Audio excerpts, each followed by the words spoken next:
Bunny അവിടെ നിന്ന് തിരിച്ചു നടക്കുകയാണ്. ഇയാൾ ആ സെക്കൻഡ് തന്നെ ഹാനിന്റെ കൈ തട്ടി മാറ്റി നേരെ ബണ്ണിയുടെ അടുത്തേക്ക് ഓടിച്ചെല്ലും. അവളെ പിടിച്ചു നിർത്തി ഹാനിന്റെ മുന്നിൽ വെച്ച് തന്നെ കിസ് ചെയ്യും.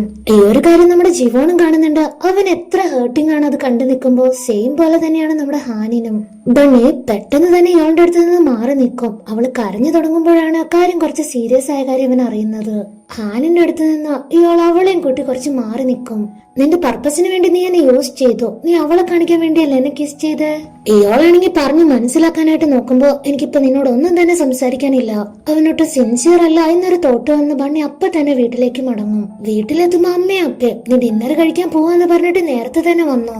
ആക്ച്വലി ബണ്ണി പുറത്തു പോയോണ്ട് ഇവർ അവിടെ തന്നെ ഒരു ഡിന്നർ എല്ലാം സെറ്റ് ചെയ്ത് ഭയങ്കരമായിട്ട് എൻജോയ് ചെയ്യുമായിരുന്നു. അതോടെ കാണുമ്പോൾ അവൾക്ക് നല്ല വിഷമം. ഈ ഒരു ഒറ്റ ഡേറ്റിന് വേണ്ടി എന്തൊക്കെ പ്രിപ്പറേഷൻസ് ആയിരുന്നു. അവൻ ഇഷ്ടപ്പെടുന്ന ഡ്രസ് ഏതാന്നറിയാതെ കുറെ ട്രയൽ നോക്കി. ഇപ്പൊ എല്ലാം തന്നെ വേസ്റ്റ് ആയി. ഇവളാണെങ്കിൽ വീടെത്തുമ്പോ തന്നെ ഹാനിന്റെ മെസ്സേജ് ഉണ്ട്. നീ എന്നെ ഒഴിവാക്കാൻ വേണ്ടി ചെയ്തതായിരിക്കൂലേ. പക്ഷെ ഞാൻ പിന്മാറുന്നില്ല. ഞാൻ എല്ലാം നിന്നോട് ക്ഷമിക്കും. ആകെ കുഴപ്പത്തിലായാണ് ഇവളിരിക്കുന്നത്. അതിനടുത്ത ദിവസം തന്നെ ബണ്ണിനെ ക്ലാസ്സിൽ പോയി നോക്കി. അവളെ കാണാത്തോണ്ട് ടെൻസ്ഡ് ആയിട്ട് നിൽക്കുന്ന ടൈമിൽ തന്നെ ബണ്ണി പുറകേന്ന് വിളിക്കും. പക്ഷെ ഇപ്പോഴും ദേഷ്യത്തിൽ തന്നെയാണ്. വാ സംസാരിക്കാനുണ്ടെന്ന് പറഞ്ഞ് അവനെ വിളിച്ചോണ്ടൊക്കെ പോവും. നീ നിന്റെ എക്സ് ആയിട്ട് ഡേറ്റിന് പോയി. ഞാൻ കാരണം ആ ഒരു പ്ലാൻ മുടങ്ങി. പെട്ടെന്ന് ഓടി വന്ന് എന്നെ കിസ് ചെയ്തത് എന്നോട് ഇഷ്ടമാണെന്ന് കാണിക്കാൻ വേണ്ടിയല്ലേ. ഇതിൽ നിന്ന് ഇതല്ലാതെ പിന്നെ ഞാൻ എന്താണ് മനസ്സിലാക്കേണ്ടത്? അല്ല, നിന്നോട് ഡിന്നർ കഴിക്കാൻ വന്ന അതിന്റെ മീനിങ് നമ്മൾ തമ്മിൽ കപ്പിൾസ് ആണെന്നാണോ? നീയും എല്ലാവരും പോലെയാ. അങ്ങനെ അല്ലെന്ന് വിശ്വസിച്ച ഞാനാണ് വീണ്ടും മണ്ടിയായത്. ബണ്ണി അവിടെ നിന്ന് കരഞ്ഞോണ്ട് പോയിട്ടും ഇത്തവണ ഇയാളാണെങ്കിൽ തടഞ്ഞില്ല. ഒന്നും തിരിച്ചു പറഞ്ഞില്ല. അവൻ എല്ലാം നിന്ന് കേട്ടതേ ഉള്ളൂ. ബണ്ണി ജിവോണിന്റെ കാറിലാണെങ്കിൽ അവളുടെ ലിപ്സ്റ്റിക് മറന്നു വെച്ചായിരുന്നു. അത് കണ്ട് ഇവനാണെങ്കിൽ തിരിച്ചു കൊടുക്കാനായിട്ട് ചെന്നപ്പോ ഇയാളവളെ കിസ് ചെയ്യുന്നതും ഹാൻ നോക്കി നിൽക്കുന്നതും എല്ലാം തന്നെ ജിവോണും കണ്ടായിരുന്നു. പക്ഷെ അതിനെപ്പറ്റി ഒന്നും ചോദിക്കാതെ അവളെ നോക്കുമ്പോ ബണ്ണിയായിട്ട് തന്നെ പറയാണ്, അത് ജിവോൺ, ഇന്നലെ പാസ്ത കഴിക്കാനൊന്നും എനിക്ക് പറ്റിയില്ല. ഇയാളെന്നെ എന്തോ തിരക്കായിരുന്നു. എന്നാ നിനക്ക് എന്നെ വിളിച്ചുവിടാർന്നോ? അത് സാരല്ല, പോട്ടെ, നമുക്ക് പിന്നെ ഒരു ദിവസം പോവാം. കട്ട് ചെയ്ത സ്റ്റുഡന്റ് കൗൺസിൽ മീറ്റിംഗിലാണ് ബണ്ണി, ഇയോള്, ലീ തുടങ്ങി മിക്കവരും. പ്രൊമോഷൻസിന് വേണ്ടി ഒരാൾ ആവശ്യമുണ്ട്. ആരും മോസ്കോട്ട് ആവാൻ പോകുന്നേ. അത് ഇച്ചിരി കോമഡി റോൾ ആയതുകൊണ്ട് ആരും തന്നെ കൈപൊക്കില്ല. ഇയോൾ ഇന്നലെ ആ ഒരു ഇൻസിഡന്റ് ഓർത്തിരിക്കുന്നതുകൊണ്ട് അവനാണെങ്കിൽ തീരെ ശ്രദ്ധിക്കുന്ന പോലും ഇല്ല. അപ്പൊ പിന്നെ നമ്മുടെ ലീ ഉണ്ടല്ലോ, ഡാ നീ ഓക്കെ അല്ലേ? എന്ത് ഓക്കെ ആണോ? എന്നാ ശരി, കൈപൊക്കാൻ പറഞ്ഞ അവന്റെ കൈ അങ്ങ് ഉയർത്തും. എല്ലാവരും ഒടുക്കത്തെ ക്ലാപ്പ്. പിന്നെന്താ, കോമാളി ലുക്കിൽ പ്രൊമോഷന് ജോയിൻ ചെയ്യേണ്ടി വരും. അവനെ തന്നെയാണ് എല്ലാവരും നോക്കുന്നത്. ഡാ, ഇത് ശരിക്കും നന്നായിട്ടുണ്ട്. ഇപ്പൊ നിന്നെ കാണാൻ എന്നാ ഒരു ക്യൂട്ടാണെന്നറിയോ? എന്റെ കൈ അകലത്തിൽ നിന്ന് നീ മാറി നിന്നില്ലെങ്കിൽ പറഞ്ഞേക്കോ. പിന്നെ നമ്മുടെ ബണ്ണി അടുത്തുള്ളതാണ് ആകെ ആശ്വാസം. അപ്പൊ ഇത് ജീവോണം വന്ന് എല്ലാവർക്കും കോഫിയൊക്കെ ഷെയർ ചെയ്യും. ഇയാളിനെ കണ്ടൊരു സ്മൈല്. മാത്രല്ല അവനും കൂടെ ഇപ്പൊ ബണ്ണിനെ ഹെൽപ്പ് ചെയ്യാനായിട്ട് നിൽക്കുമ്പോ ഇവന്റെ ഒരു ഗ്ലാമർ, ഇവന്റെ സ്റ്റൈല് എല്ലാം കണ്ട് പോസ്റ്റേഴ്സ് വാങ്ങാൻ ഗേൾസ് എല്ലാവരും കൂടെ ക്യൂ ആണ്, ഓടി വരും. ഇവരെ തന്നെ നോക്കിയാണ് കമന്റ് അടിക്കുന്നതും ചിരിക്കുന്നതും എല്ലാം തന്നെ. എന്ത് ഭംഗിയാലോ എന്നൊക്കെ പറയുമ്പോ പാവ ഇയോള് എല്ലാം കണ്ട് കലിപ്പായിട്ട് ഇങ്ങനെ നോക്കിക്കൊണ്ട് നിൽക്കും. കുറച്ചേരം കഴിയുമ്പോ ജീവൻ വരും. നമുക്കൊന്ന് സംസാരിച്ചാലോ? കട്ട് ചെയ്ത പ്രോഗ്രാംസ് എല്ലാം കഴിഞ്ഞ് എന്നിട്ട് ഇയോളിനെ ജീവൻ പോയി മീറ്റ് ചെയ്ത് സംസാരിക്കും. നീ ഒരു ദിവസം എന്റെ അടുത്ത് പറഞ്ഞ കാര്യം ഓർമ്മയുണ്ടോ? നീ ബണ്ണിയോട് കാണിക്കുന്ന ഇഷ്ടം ഭയങ്കര സിൻസിയർ ആണ് എന്നൊക്കെ. എന്നിട്ട് അവളെ നീ വെറും ഫോളിനെ പോലെ ആക്കിയില്ലേ? ഇതാണോ നിന്റെ സിൻസിയറിറ്റി? ഇങ്ങനെയാണോ നീ അവളെ സ്നേഹിക്കുന്നേ? ഇങ്ങനെയാണോ നീ അവളെ പ്രപ്പോസ് ചെയ്യുന്നേ? ഇനി അവളെ വെറുതെ ഓരോന്നൊന്നും പറഞ്ഞ് പറ്റിക്കാൻ നിൽക്കരുത്, മനസ്സിലായോ? ഇയാളിപ്പോ വാൺ ചെയ്തതുപോലെയാണ് പറഞ്ഞിട്ട് പോയത്. അതിന് അവൻ തിരിച്ചൊന്നും തന്നെ പറയുന്നില്ല.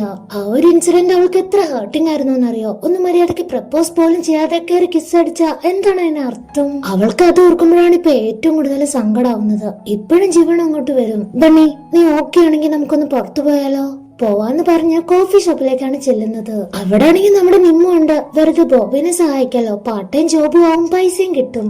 നാളെ ആർട്സ് ഫെസ്റ്റിവൽ. അത് കഴിഞ്ഞ് നിങ്ങൾ എന്റെ വീട്ടിലേക്ക് വരുന്നുണ്ടോ? നമുക്ക് ചെറിയൊരു പാർട്ടി പോലെ വെക്കാം. അപ്പൊ നിന്റെ സിസ്റ്റർ ഹാൻ ഉണ്ടാവില്ല, അവൾക്ക് അത് ഇഷ്ടാവോന്ന് ചോദിക്കുമ്പോ ഹാൻ അമ്മ വീട്ടിൽ പോവാന്നൊക്കെ ഇവൻ പറയും. അപ്പൊ നിമ്മാണെങ്കിൽ ചാടി ഓക്കെ പറയും. അപ്പൊ പിന്നെ ബണ്ണിക്കും കുഴപ്പമില്ലല്ലോ, അവളും ഓക്കെ. എവിടെയാണെങ്കിൽ നമ്മുടെ ഇയോൾ ഇപ്പോഴും പ്രൊമോഷൻ വർക്കിൽ തന്നെയാണ്.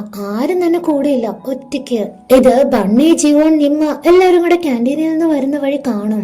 ഇയോൾ, നിനക്ക് ഇതൊക്കെ ചെയ്യേണ്ട വല്ല കാര്യമുണ്ടോ? ബണ്ണി, നമുക്ക് ഇവനെ ഹെൽപ്പ് ചെയ്താലോ? പാവ എത്ര നേരം എന്ന് വെച്ചാൽ ഒറ്റയ്ക്ക് കഷ്ടപ്പെടുക.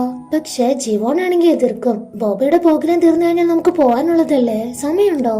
അതിനെന്താ, ബണ്ണി ഇവിടെ നിന്ന് ഹെൽപ്പ് ചെയ്തിട്ട് പയ്യെ വന്നാ മതി. സ്റ്റുഡന്റ് കൗൺസിലിലെ മെമ്പർ അല്ലേ. വേണ്ടെന്ന് ഇയാൾ തന്നെ പറഞ്ഞാല് നിമ്മാണെങ്കിൽ സമ്മതിക്കാതെ ഫോഴ്സ് ചെയ്യാണ്. ഇവര് രണ്ടുപേരും ഒന്നിക്കുവാണെങ്കിൽ ഒന്നിക്കട്ടെ വെച്ച്. പക്ഷെ ബണ്ണിയാണെങ്കിൽ നോ പറഞ്ഞു, വേണ്ടെന്ന് തീർത്ത് തന്നെ പറഞ്ഞു. അവന്റെ ഫേസ് പോലും നോക്കാതെ അവിടെ നിന്ന് പോവാണ്. മറ്റൊരിടത്ത് സ്റ്റേജിലാണെങ്കിൽ റോമിയോ ആൻഡ് ജൂലിയറ്റ് ഡ്രാമ നടക്കുകയാണ്. ജൂലിയറ്റ് ആയിട്ട് ബോബി തകർത്ത് അഭിനയിക്കുകയാണ്. പാവല്ലി അതിൽ മുഴുകി ഇരുന്ന് ആസ്വദിക്കുകയാണ്. ബോബിയുടെ ക്യാരക്ടർ അതിൽ മരിക്കുന്ന ഒരു സീൻ കണ്ട് ചങ്ക് പൊട്ടിയിരുന്നാണ് കരയുന്നതും പിന്നെ കൈയടിക്കുന്നതും. അവന് വലിയ ഇഷ്ടമായി. ഇത് ഞാൻ അവളോട് നേരിട്ട് തന്നെ പോയി പറയും. സത്യം പറയാലോ, എനിക്ക് ഇതിന്റെ ഒറിജിനലിനേക്കാളും ഇഷ്ടമായത് നിന്റെ ഈ ഒരു ആക്ടിംഗ് ആയിരുന്നു. എന്താ എക്സ്പ്രഷൻ തുടങ്ങി ലേ ഇങ്ങനെ പറയുന്നതായിട്ട് സങ്കല്പിച്ച് പ്രാക്ടീസ് ചെയ്ത് തിരിഞ്ഞപ്പോഴേക്കും അടുത്തൊരു ഷോക്ക്. ആര് ബോബിനെ ഹഗ് ചെയ്തെല്ലാം സംസാരിക്കുന്നു. നീ ഇവിടെ വരുന്ന ഞാൻ ഒട്ടും തന്നെ പ്രതീക്ഷിച്ചതേ ഇല്ല. സന്തോഷമായി എന്നൊക്കെ പറയുന്നുണ്ട്. റോസ് ഫ്ലവർ, ബൊക്കെ, ഹഗ്ഗിങ് എല്ലാം കാണുമ്പോഴേ അവന്റെ ഹാർട്ട് തകർന്നു. ആകെ മനസ്സൊക്കെ ചത്തു. അതുകൊണ്ട് ലീ നേരെ പോയി കാണുന്നത് നമ്മുടെ ഇയോളിനെയാണ്. അവനെ സങ്കടപ്പെട്ട് നോക്കി വല്ലാതെ കെട്ടിപ്പിടിച്ച് കരച്ചിലാണ്. ഇയോളിനാണെങ്കിൽ എന്താ ഒരു സിറ്റുവേഷൻ എന്ന് പോലും അറിയാതെ അവനെങ്ങനെ സമാധാനപ്പെടുത്തും എന്നറിയാതെ നോക്കിക്കൊണ്ട് നിൽക്കുകയാണ്. കട്ട് ചെയ്ത നൈറ്റ്. ലീ ആണെങ്കിൽ ആകെ ഷോക്ക് അടിച്ച് നിരാശ കാമുകനെ പോലെയായി. ബോയ് ഫ്രണ്ട് ആണോ ക്രഷ് ആണോ എന്നൊന്നും എനിക്കറിയില്ല. പക്ഷെ പൂവെടുത്ത് കെട്ടിപ്പിടിച്ചൂടാ. നിനക്ക് ഇങ്ങനെ ഒരു അവസ്ഥ വന്നിട്ടുണ്ടോ? ആർക്കെങ്കിലും വന്നിട്ടുണ്ടോ? പ്രപ്പോസ് ചെയ്യുന്നതിന് മുന്നേ തന്നെ റിജക്ഷൻ കിട്ടിയിട്ടുണ്ടോ? എനിക്ക് കിട്ടിയിടാ. അപ്പോ അതിനേക്കാൾ ഷോക്കായിട്ട് നമ്മുടെ ഇയോളോ എന്റെ ഇഷ്ടം മര്യാദയ്ക്കൊന്നും പറയാൻ പോലും എനിക്ക് പറ്റിയില്ല. അപ്പൊ അതോ അതിന് പറ്റിയില്ലെങ്കിലും അവളോട് ജസ്റ്റ് അറ്റ്ലീസ്റ്റ് ഒന്ന് മിണ്ടിയാലെങ്കിലും മതിയായിരുന്നു. നിനക്കൊരു കാര്യം അറിയോ? ഒരാളെ വെറുക്കുമ്പോ അവൾ എങ്ങനെയാ ഫേസ് വയ്ക്കാന്ന് ആ ഒരു നോട്ടം എനിക്കും കിട്ടി. എന്റെ മുഖത്ത് നോക്കി അവൾ അങ്ങനെ ഒരു എക്സ്പ്രഷൻ ഇട്ടു. എല്ലാം എന്റെ ഒരു ചെറിയ തെറ്റ്, എന്റെ തെറ്റാ, എന്റെ മാത്രം തെറ്റ്. എനിക്കൊന്ന് സോറി പറയാൻ പോലും പറ്റാത്ത അവസ്ഥയിലായി. ഇനി അവൾ എന്നോട് മിണ്ടുവോ? ലിയാണെങ്കിൽ ഇതെല്ലാം തന്നെ കുഞ്ഞു പിള്ളേരെ പോലെ കേട്ടിരിക്കും. കാരണം അവന്റെ അവസ്ഥേനേക്കാളും കഷ്ടാണ് ഇപ്പൊ ഇയോളുടെ അവസ്ഥ. ഇതിപ്പോ ആരാരെ പറഞ്ഞ് ആശ്വസിപ്പിക്കും? ഇവരുടെ കാര്യം ഇങ്ങനെയൊക്കെയാണെങ്കിൽ ഇപ്പൊ ജിവോന്റെ വീട് കാണിക്കുകയാണ്. ലക്ഷറിയസ് പാർട്ടിയാണ് അവിടെ ഒരുക്കിയിരിക്കുന്നത്. ബണ്ണിക്ക് ഫ്രണ്ട്സിനെ ഇത് കാണുമ്പോ ഭയങ്കര സർപ്രൈസ്. എല്ലാവർക്കും എന്താ സന്തോഷം എന്നറിയോ? ആക്ച്വലി ഞാൻ എന്റെ ഫ്രണ്ട്സിനെ ഇതുവരെ എന്റെ വീട്ടിലേക്കൊന്നും ഇൻവൈറ്റ് ചെയ്തിട്ടില്ല. ഫസ്റ്റ് കളിക്കുന്നത് നിങ്ങളെയാണ്. അപ്പോ നിമ്മാണെങ്കിൽ ഇനി ഇൻവൈറ്റ് ചെയ്യണം. എന്തായാലും ഞാൻ വരും. അടങ്ങിയിരിക്കാൻ ബോബി നൈസായിട്ട് ഒരു തട്ട് കൊടുത്ത് ഫുഡ് എല്ലാം ട്രൈ ചെയ്യുകയാണ്. ഏറ്റവും സന്തോഷം ഇപ്പൊ ബണ്ണിക്കാണ്. ജിവോൺ നല്ല ടേസ്റ്റ് ഉണ്ടെന്ന് പറഞ്ഞ് ഭയങ്കരമായിട്ട് കൊതി പിടിച്ചാണ് കഴിക്കുന്നത്. അവള് കഴിക്കാൻ വേണ്ടി മാത്രം ജിവോൺ ആണെങ്കിൽ ഓരോന്നൊക്കെ എടുത്തു കൊടുത്ത് കഴിപ്പിക്കും. ഇത് ബോബി നിമ്മും കണ്ട ഈ പാർട്ടി ശരിക്കും ബണ്ണിക്ക് വേണ്ടി ജീവൻ കൊടുക്കുന്നതാണോ? അല്ലാതെ പിന്നെ നീ എന്താ വിചാരിച്ച്? ബോബിക്കാണെങ്കിൽ അവരുടെ റിലേഷൻഷിപ്പില് ഭയങ്കര ഇഷ്ടമാണ്. അങ്ങനെ കുറെ നേരം കഴിഞ്ഞ് എല്ലാവരും ഫുഡൊക്കെ കഴിച്ച് റെസ്റ്റ് എടുക്കുമ്പോ ഇയോളായിട്ട് നിനക്ക് എന്താ പ്രശ്നം എന്ന് നിമ്മ ചോദിക്കുകയാണ്. എന്ത് പറ്റി? അവര് തമ്മിൽ എന്താ പ്രശ്നം? ബോബിക്കാണെങ്കിൽ അവിടെ നടന്ന കാര്യങ്ങളൊന്നും തന്നെ അറിയില്ലല്ലോ. അപ്പോ ബണ്ണി കൂടുതൽ ഡീറ്റെയിൽ ആയിട്ട് ഒന്നും പറയാതെ ഇയോളിന് ഹാനിനെയാണ് ഇഷ്ടം, അതവിടെ തീർന്നു, ഇനി അതിനെപ്പറ്റി സംസാരിക്കണ്ട. അപ്പൊ ജിവോൺ അവളെ സപ്പോർട്ട് ചെയ്യും. അത് എന്തുകൊണ്ട് നന്നായി ബണ്ണി, നിനക്ക് അവനേക്കാൾ നല്ലൊരാളെ കിട്ടും. പിന്നല്ലാതെ നിമ്മാണ് ഏറ്റവും സപ്പോർട്ട് ചെയ്യുന്നത്. അവനല്ലാതെ ഈ ഭൂമിയിൽ വേറെ ചെക്കനാരും ഇല്ലേ? അങ്ങനെ കുറെ നേരം കഴിയുമ്പോ ബോബിയും നിമ്മും എല്ലാം അവിടെ കിടന്ന് തന്നെ ഉറങ്ങിപ്പോയി. ബണ്ണി മാത്രം ജിവോണിന്റെ അടുത്ത് സംസാരിച്ചുകൊണ്ടിരിക്കുകയാണ്. എന്തൊക്കെയായിരുന്നു പാർട്ടിയിൽ എൻജോയ് ചെയ്യണം, നൈറ്റ് ഉറങ്ങണ്ട, എന്നിട്ട് നോക്കി രണ്ടും കൂടെ കിടന്ന് ഉറങ്ങുന്നത് കണ്ടോ? ജിവോൺ ആണെങ്കിൽ അവളുടെ പരാതിയൊക്കെ പറയുമ്പോ ചിരി വരും. ബണ്ണിനെ മാത്രം അവൻ സ്പെഷ്യൽ ആക്കി ഇങ്ങനെ ട്രീറ്റ് ചെയ്യുകയാണ്. അവള് തടക്കണമെന്ന് ജസ്റ്റ് ഒന്ന് പറഞ്ഞതേ ഉള്ളൂ. അപ്പോഴേക്കും ഒരു സ്മോൾ ബ്ലാങ്കറ്റ് മടിയിലേക്ക് വരച്ചു കൊടുക്കും. കൈ തരുന്നാണ് അവൾ എക്സ്പെക്ട് ചെയ്തത്. പക്ഷെ ഇത്രയ്ക്ക് കെയർ ചെയ്യുന്നത് കാണുമ്പോ ജിവോൺ ഒരാൾക്ക് ഇത്രയ്ക്ക് തന്നെ ഭംഗിയും അത്ര തന്നെ കൈൻഡ്നെസ്സും കൊടുക്കോ? അത് നിനക്ക് മാത്രമാണോ തന്നെ? അപ്പൊ അവനെന്താ റിപ്ലൈ ചെയ്യാന്നറിയോ? നീ എന്താ വിചാരിച്ച് ഞാനിത് അങ്ങനെ എല്ലാ ഗേൾസിനും ഒന്നും ചെയ്തു കൊടുക്കില്ല. അതായത് ബണ്ണിനെ മാത്രമേ സ്പെഷ്യൽ ആയിട്ട് കണ്ട് ട്രീറ്റ് ചെയ്യാന്ന് ഇൻഡയറക്റ്റ് ആയിട്ട് പറഞ്ഞു കഴിഞ്ഞു. അപ്പൊ ബണ്ണിയാണെങ്കിലോ നല്ല സ്കൈലെ നക്ഷത്രങ്ങൾ കാണാൻ എന്ത് ഭംഗിയാന്ന് പറഞ്ഞ് വിഷയം മാറ്റിയാലും ജിവോൺ ബണ്ണിനെ തന്നെ നോക്കിയിരുന്ന് അവളറിയാതെ പറയണ, അതെ നല്ല ഭംഗിയുണ്ട്. ഈ ഒരു ടൈം ഇയാളുടെ വീട്. അവനറിയാലോ എത്ര കുടിക്കുന്നോ അത്രത്തോളം ചൈൽഡിഷ് ആവും, വാശി പിടിക്കും. ഡാ മതിയുടെ കുപ്പി തീർന്നോ? ഇല്ല എനിക്ക് ഇനിയും വേണം. ഇവനോട് ബെഡിൽ പോയി കിടക്കാൻ പറഞ്ഞാലും കേൾക്കില്ല. പിന്നെ ഭയങ്കര സെന്റി കഥ. ബണ്ണി പാവണ്ട, അവളെ ഞാൻ ഒരുപാട് വേദനിപ്പിച്ചു. മനസ്സിപ്പോ അവളുടെ തകർന്നിട്ടുണ്ടാവും. അതാലോചിക്കുമ്പോ എനിക്കിവിടെ പെടയുവാ. കരഞ്ഞു ഒരു വഴിയായിട്ടിരിക്കുമ്പോ ദേ ഹാനിന്റെ ഒരു മെസ്സേജ്. നീ വീടെത്തിയോ? സേഫ് അല്ലേ? Good night. ആ ഒരു കിസ് ചെയ്ത സീൻ ഇവൾക്കും ഇഷ്ടമായിട്ടില്ല. എന്നാലും ഇവളിനെ അതിനേക്കാൾ ഇഷ്ടമായതുകൊണ്ട് അവള് മെസ്സേജ് ഒക്കെ അയക്കും.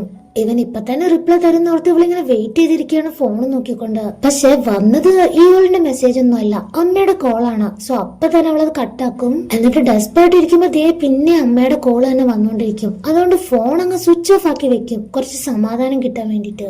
നെക്സ്റ്റ് ഡേ മോർണിംഗ് ഇവള് കണ്ണു തുറന്ന് നോക്കി ചുറ്റും ബോട്ടിൽസ് ആണ്. അതിനടുത്തായിട്ട് ഒരു നോട്ടും. എന്റെ ചങ്ക, എന്ത് നടന്നാലും നിന്റെ സൈഡിൽ നിന്ന് സംസാരിക്കാൻ ഞാൻ എന്നുണ്ടാവും. നീ ചില്ലായിട്ട് ഇരിക്കുന്നു പറഞ്ഞ് ലീ എഴുതിയ നോട്ടാണിത്. ആക്ച്വലി അവന്റെ കൂടെ എപ്പോഴും ലീ ഉണ്ടായിരുന്നു, എല്ലാ സിറ്റുവേഷനിലും. അത് കഴിഞ്ഞ് ബണ്ണിയെ കുറിച്ച് ആലോചിക്കുമ്പോഴാണ് അവന് വിഷമം. കണ്ടപ്പോ അവള് പറഞ്ഞ ഒരു വാക്കുണ്ടല്ലോ, അതിപ്പോഴും മുറിവായിട്ട് മൈൻഡിൽ തന്നെ കിടക്കുകയാണ്.